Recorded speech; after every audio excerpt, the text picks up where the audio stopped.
Hi everyone, I'm Giselle Fernandez for Los Angeles Magazine, and this is Big Shots. This is a series where we track down the big shots, titans of industry, movers and shakers who pass through Los Angeles every day and we don't know about it till now. We track them down, we want to find out what brings them to our fine city, what business trends are happening in their various industries, so we learn a little something when they're here. We want to find out what they love best about Los Angeles. We want to know when they're coming back.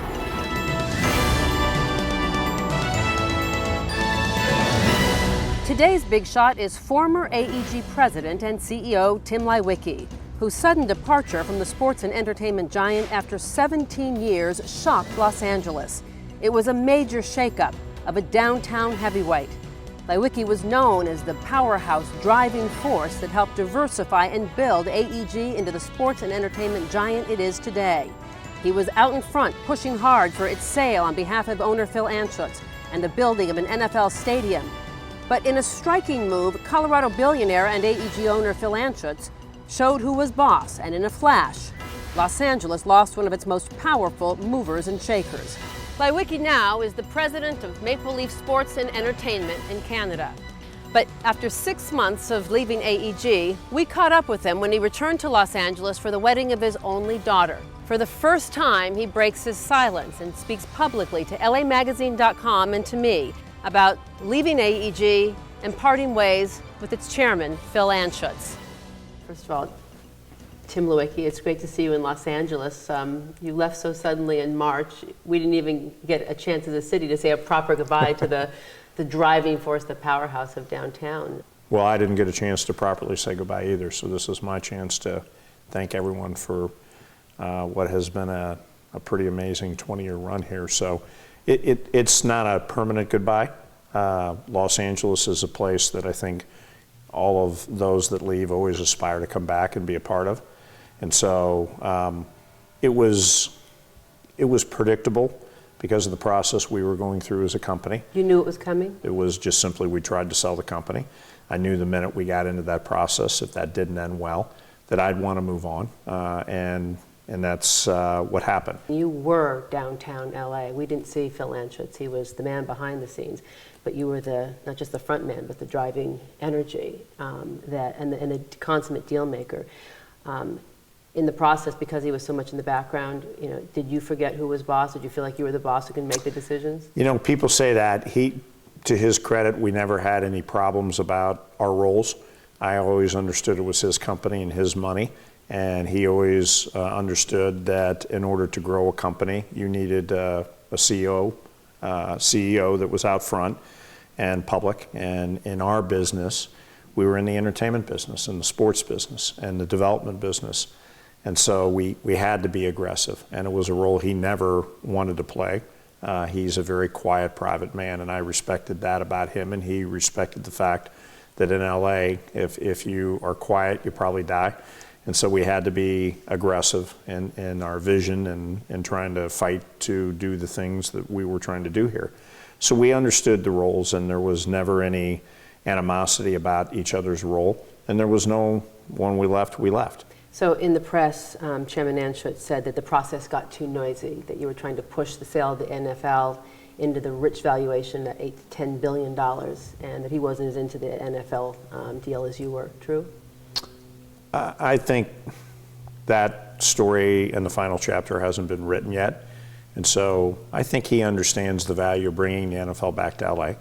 I think he has respect for the league, and I think he does enjoy that idea. I think it's a great idea, and I think he shares that. And I think he is uniquely poised to be in a position to still finish that dream, and I hope he does. There were never any harsh words between you? You weren't fired? It was a mutual agreement to leave? Yeah, and he's not a harsh word kind of guy. We've done this for 20 years. So people at the end of the day that think that we got into a shouting match and declared nuclear war, that's not true. Your departure, I think more than any in recent history, was not only shocking to the top executives of AEG, they all were stunned. If he can go, anyone can go, because you were the company. Was it as shocking for you that it happened?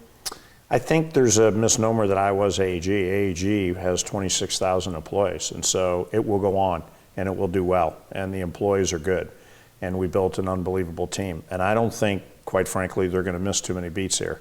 And so change sometimes is good. Maybe it requires fresh vision and other people to come in that have a new energy and a new way of doing things. We wish each other well. I cheer them on. They're my second favorite hockey team, my second favorite basketball team, and my second favorite soccer team. We do concerts in our building together. And so we'll continue to have a relationship, and there will be no animosity, and we move on. Life's too short for that. Have you spoken to Phil in the past 6 months, or was it just silence between you after you left? We see each other at board meetings. You still see each other, and how do you feel about that? I just move on, and so I don't talk about it, don't think about it. Was he like a father figure to you in any way? I don't talk about him. I just move on. I respect what he's trying to do and have great respect for AEG, and I have nothing but the best to wish them, to hope that they ultimately accomplish. I hope that this all is great for them. I hope they can get football. I'm a big fan of theirs, and I wish them nothing but the best. Life ultimately is determined by what we do, not what we wish upon others. So I wish them nothing but the best, because the definition of what I do with the rest of my life will not be based on whether or not they fail or they succeed. It'll be based on me. What are your regrets?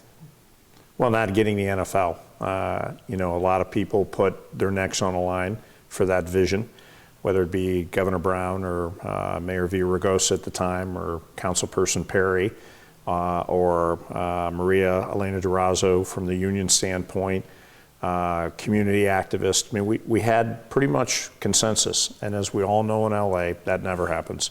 And so to get that many people to buy into the vision, to get that close to trying to finalize it, but more importantly, it's the right thing for Los Angeles. It would have changed our convention business. It would have changed our event business. It would have added a lot of new hotels in downtown Los Angeles.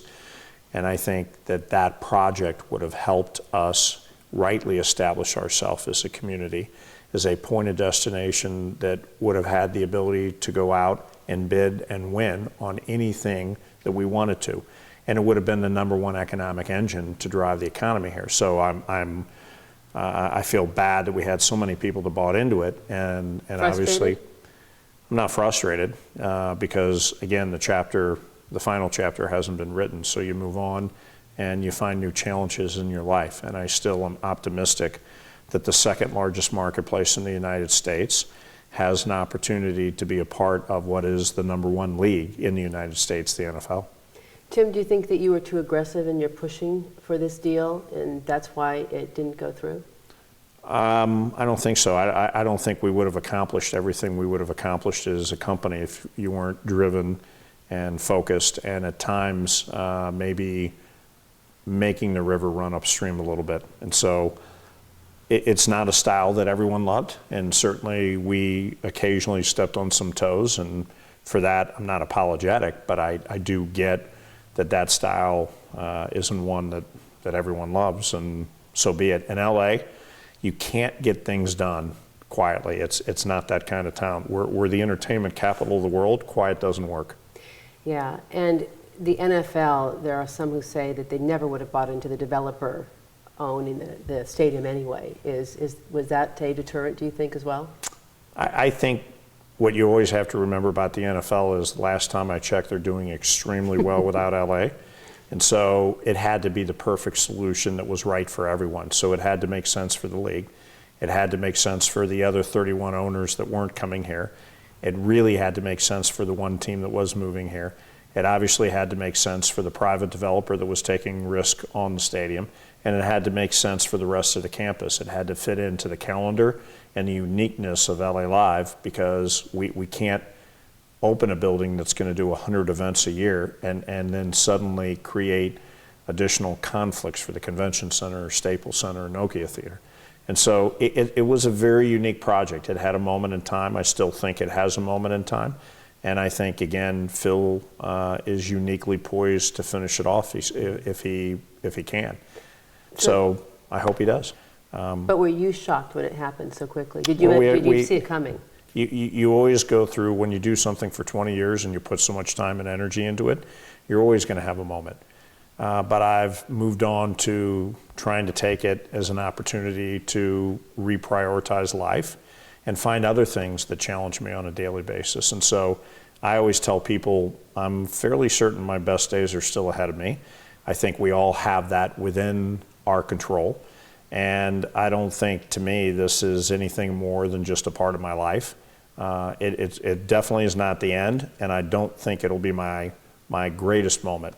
I had good moments, but I think at the end of the day, I still have an opportunity to go do other things that will be equally as challenging, equally as impactful, and equally as dynamic. Was it a big blow to you? I don't believe him. You know, I remember there was a saying, and I think it was Muhammad Ali that used to go around and tell people this: the mark of a great boxer is not the one that never got knocked down, it's the guy that kept on getting back up. And so I don't worry about blows. Blows are good. What have you learned most from it? Priorities. And so it gave me a chance to step back and spend more time with my family, be more focused on my family, be more focused on what we want to do together and where I want to go. But you're not your job, you're not just your title, you're much more than that. Yeah, sometimes when you're in a position like that, it could overwhelm you, and it becomes everything. It becomes your personality, your happiness, your sorrow. It becomes your compass. It can't be your only compass. And so families are far more important, that I know. Health is far more important, that I really know. I sense a lack of bravado in you, a humility. I think as we get older, we get smarter, and we mature, and we begin to get more comfortable, hopefully, with what we've accomplished, and we don't have that insatiable drive of thinking that we gotta hurry and change the world. I think watching one's daughter get married and go through that life experience and seeing all of our friends come together and beginning to feel a sense of peace, of a huge accomplishment that you've kind of reached the goal line with on at least that part of her life and our life. You just walked her down the aisle. I just walked her down the aisle, yes, and it was fantastic. Clearly, being in a situation where we didn't finish everything we wanted to finish in LA humbles you, because you feel like you let some people down, and I do feel like I let some people down. Like who? People, and they know who they are, and they've heard that from me, and I'm in good stead with them because we communicate well, and I'm very honest at telling them that I still think I owe them. And so we'll continue to work through that and try to help them because I think I owe it to them. You don't want to go any deeper with me on that? Nope. What were you most proud of? I mean, there's so many accomplishments there, Tim Leiweke in the city. What's your top three? Well, I don't think it's any secret that the Kings winning the Stanley Cup is something that we had promised the fans that they deserve. And despite occasional rumors that I wasn't committed to the Kings, I was always in love with the Kings and always had them as my highest priority. And having the ability of being a part of that Stanley Cup team and winning that cup for our fans who had suffered for 45 years, and to see people like Bob Miller and Jimmy Fox and Luc Robitaille, to see guys like Dustin Brown on the team that have been with us from day one, Anze Kopitar. You know, that was very, very special, and it was special for the city, and to see 500,000 people turn out for the parade. Getting Staples Center built was really a work of a lot of people. Ed Roski really had the vision. Phil took the risk. AEG and the people that were part of that company stepping up and figuring out a way to do something no one ever thought that we can do. Having a lot of people from outside our community come in and tell our community it wouldn't make a difference, it wouldn't make an impact, it wouldn't have an economic upside, and then beginning to see the economic upside and prove those people wrong. And then trying to create a heart in the city that, let's admit it, Los Angeles hasn't always had a center. And that became a center for activity, for sports, for happiness. At the Laker parades, and to see the number of people that would turn out for those, pretty amazing. Beckham in the Galaxy? Well, you know, David and I are still friends. He came in for my daughter's wedding. I think the world of him. I still think David's greatest accomplishments are ahead of him too. So that was great. It changed Major League Soccer. If you look at the impact that our company had on creating the designated player rule and bringing in David Beckham. But now you have Landon Donovan and you have Robbie Keane. And so the Galaxy will continue to do, I think, extraordinary things. And so I don't like looking back at accomplishments, one, because then it tends to make you a little bit less driven at continuing to do things in your life. But two, it's kind of like, well, tell me your report card. Well, I don't think I'm done taking the class yet, so I don't want to look at my report card yet. Is there anything in LA you wanted to do other than the stadium that now you go, not going to happen? Well, I think I'll be back one day, and so I don't think I'm done here. My family and I love it here. All of our friends are here. We spent 20 years here. We're ingrained in this community. Our heart's here.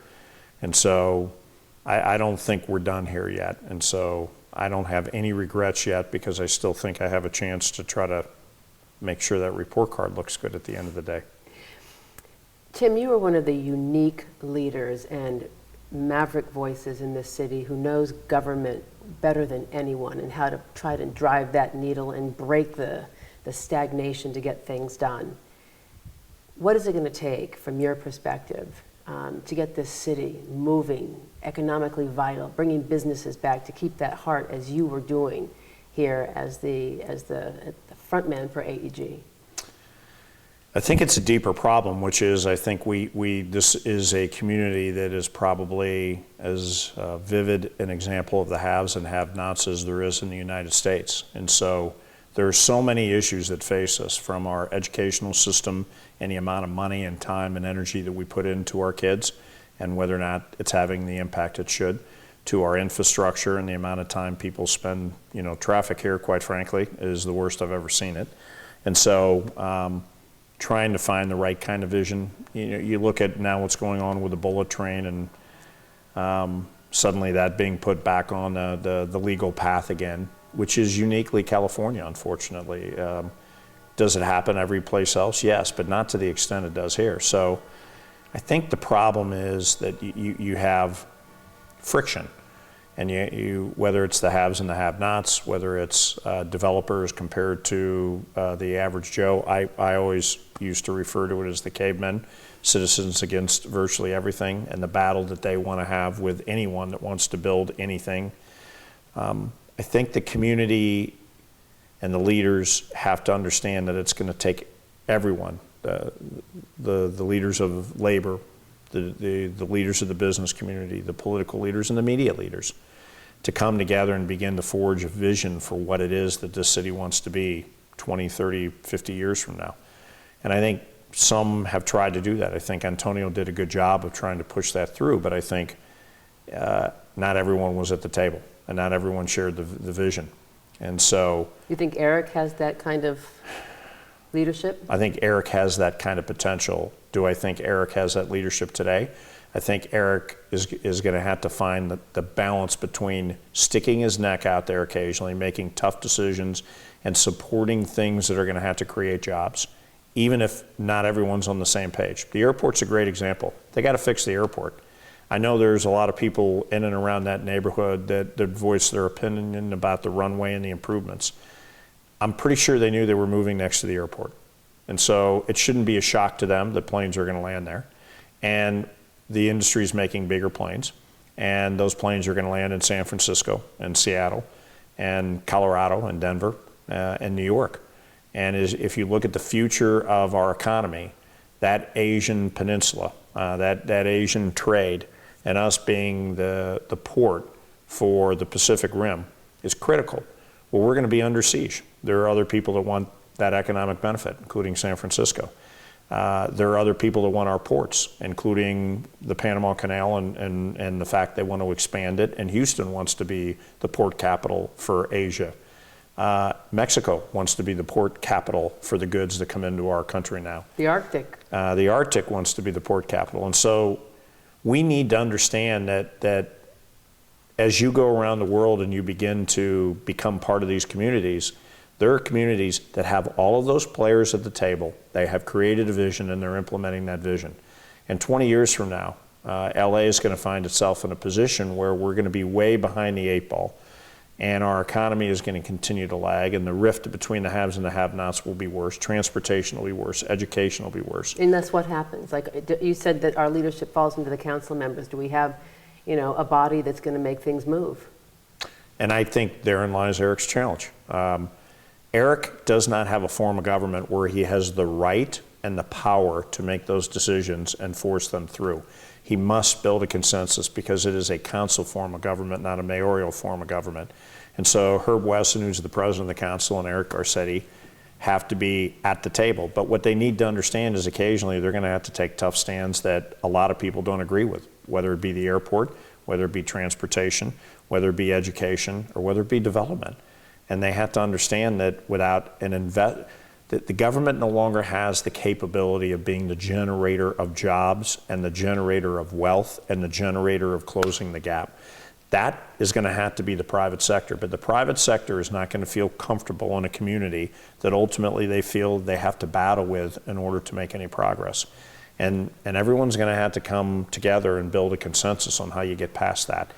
If we don't, as a community, get past that, I think it's going to be very tough here. Is that LA's biggest problem? Yes, no question, the gap between the haves and the have-nots, and the inability to create a vision to bridge that gap by fixing our education, fixing our transportation and infrastructure, and finding a way to drive this economy for the next 20 to 50 years. You wrap that into one little statement, and what you have there is it's called vision. And LA is going to need it because you can see, even as I come back 6 months later, and I begin to look at the transportation issues here, they're serious. And it's a problem, and they need to get ahead of it. And it's you can't keep on thinking we could do it by adding a lane. You know, you were one of the guys who, in fact, I remember you saying this. You didn't have to couch what you said. You could say what you wanted because that's just who you were. And you said the truth, and you spoke it boldly. Has that changed? Well, no. Now I could do it and not fear. I'm fairly certain that in Toronto they don't get too upset if I talk about how the transportation system in LA is not very good. So I don't have an agenda, and I don't have anything that I want people to buy. I don't have an end goal here. This is where I lived. I hope this is where I live again at some point in the future. I care deeply for Los Angeles. To me, it is my home, even though I'm no longer here. But I do believe this is a great community, and I think it could be even better. And I think that it used to be that when you talked about the great ideas in the world, and you talked about the great places to live and the places to learn and the places to ultimately enjoy life, this was it. And we need to get back to being on that mantle again, at being the place that dreams are created, and everyone else with dreams wants to come here and be a part of it. And I'm not sure that's the place that we have today in society. Do you think that's because in Los Angeles particularly, as opposed to other cities, that we don't have enough elite civic engagement? And if so, why not? I think it is hard to reach consensus in LA. It's hard to get everybody on the same page in LA. Because they care about specific projects, but not about a city. They don't have that heart of the city. And let's admit, we live in a city of cities. And so everyone lives in their own community. They think about their own community. They revert back to that community to live, to play, to work, to enjoy life. And so we certainly don't necessarily have a community and a consensus and a vision that centers around one central heart of the city. And thus people tend to be, you go to a lot of places like in Toronto. Downtown Toronto is the hub of the city. Everything's there. The culture, the arts, the sports, the transportation, the Union Station, all of the headquarters, the colleges are all in and around the downtown community, and people live in and around downtown Toronto. There's 109 different towers under construction in downtown Toronto today. And so it's a very vibrant downtown area. I think LA as a community is made up of many different communities, and so it doesn't feel as much like a city when you compare it to other places like a Chicago or a New York or a Toronto, some of the other major markets around the world. One of the things that made you tremendously visionary is your understanding of the importance of the Hispanic demographic in marketplace. You understood the fan base of the Galaxy, of certainly the NFL, the Kings, and also, Staples Center, Nokia. Do you think the city understands, whether it be media, whether it be business, the importance of this burgeoning economic force? I think anyone that has vision understands the future of the city is the Hispanic marketplace. And that's why we were always bullish on soccer and the Galaxy. And, you know, people always took that to mean we had to go get a great Mexican player or a great Central American player. And what they didn't understand is that the true Hispanic fans that like soccer just wanted to see great soccer. That's what they were used to. And whether it be the Mexican League or the Premier League or teams from Spain or Italy, that's what they aspired to see and be a part of and cheer for. But what we knew is they love soccer. And so it wasn't as much, let's build a team that's all Hispanic, let's build a team that's all Mexican. It was, let's build a team that captures the attention and the emotion of this community, and that we do it in a sport that a lot of the Hispanics ultimately really love, relate to, and admire. David Beckham was just as popular with the Hispanic population as Dos Santos or Fernandez or any other player we could have brought in from Mexico. And so I think that's why we invested in the Galaxy, is we knew that was heart and soul, a key sport. It always amazed me with the Lakers. They've done a very good job with the Hispanic community. And when you saw the championship parades, what you began to understand is they were the favorite team at the time with that Hispanic community. The Dodgers have always done a very good job of that. And so we tried to emulate that because we knew where the future of this community was going. With music, it was a high priority ultimately. You know, amazingly, in this country, even today, there's not a dominant promoter for the Hispanic music or the Hispanic fans of music. And I think that'll change eventually as we begin to figure out where the future is, where the discretionary income is. And when you look at a marketplace like LA, you understand that's the future of entertainment here. I also think we tried to do that when we forged relationships with people like Oscar De La Hoya and Golden Boy, because we understood, he understood that community and the sport and boxing in particular better than anybody towards that community. So I think companies that don't understand that probably won't be along and around very long, because that's where this community is headed. And when you look at the leaders of this community, when you look at the businesses and those that own them in this community, when you look at the media in this community, that is going to set the tone, which means they're going to have to take the lead on trying to forge the vision going forward. How do you leave a city like this where you were so entrenched in every exciting franchise and go to the Maple Leafs? What's the bridge? How did you cross that bridge? It's still not easy. You know, as it relates to the Maple Leafs, and I got into a little trouble when I said this, but they didn't read the rest of the statement. I think if they understood what I was talking about, when the Maple Leafs made the playoffs, a third of the entire country watched the games. It is not a sport there. It is a culture there, and it's part of their lifestyle, and it's unique. I hope the Kings could get to that point here, but I will tell you, it is unique there. So you walk into that tradition and history, and on one hand, I probably didn't understand how deep it was, and on the other hand, what I understand is we had to change the culture a little bit because we haven't won a Stanley Cup in Toronto since 1967. And so we got to stop celebrating the past and start focusing on our opportunity to create the history today. And they have a pretty good team, and we have a chance now to begin to create our own record and our own history and our own tradition and a whole new set of fans for the current players. And so I probably didn't do a good job of communicating that when I first went there, and we're learning how to do that. But that's the uniqueness of being a U.S. citizen moving to Canada and becoming aware of the uniqueness of their traditions up there, including the Maple Leafs, and in particular, the Maple Leafs. And your daughter married a Canadian who you've just signed, and the fans think it's a little bit of nepotism, but not true? Well, I didn't just sign. That's the good news. As it turns out, the young man played for our coach, Randy Carlisle, when he was with the Ducks. And Dave Nonis, our general manager, was also with the Ducks at the time, so they know him well. He's a good kid. You took some time to speak publicly. Why now? Well, I feel comfortable with my friend. I didn't want to do it on the heels of what happened. I wanted to give them time because I don't want to do anything to cause them any controversy or grief. And in turn, from my standpoint, I was in town with all of my friends and my family for the wedding, and this still feels like home to me. And so even though it isn't home anymore, and I want to make sure the California Equalization Board hears that, it may and probably will be again. And so I have an ambition and a love of this community, and my guess is that our paths will cross again. And so I don't want to disconnect with the community. And I certainly want to set the record straight. For example, I know that there was a little bit of a rumbling with the Kings fans that I had said some things that were disrespectful. Couldn't be further from the truth.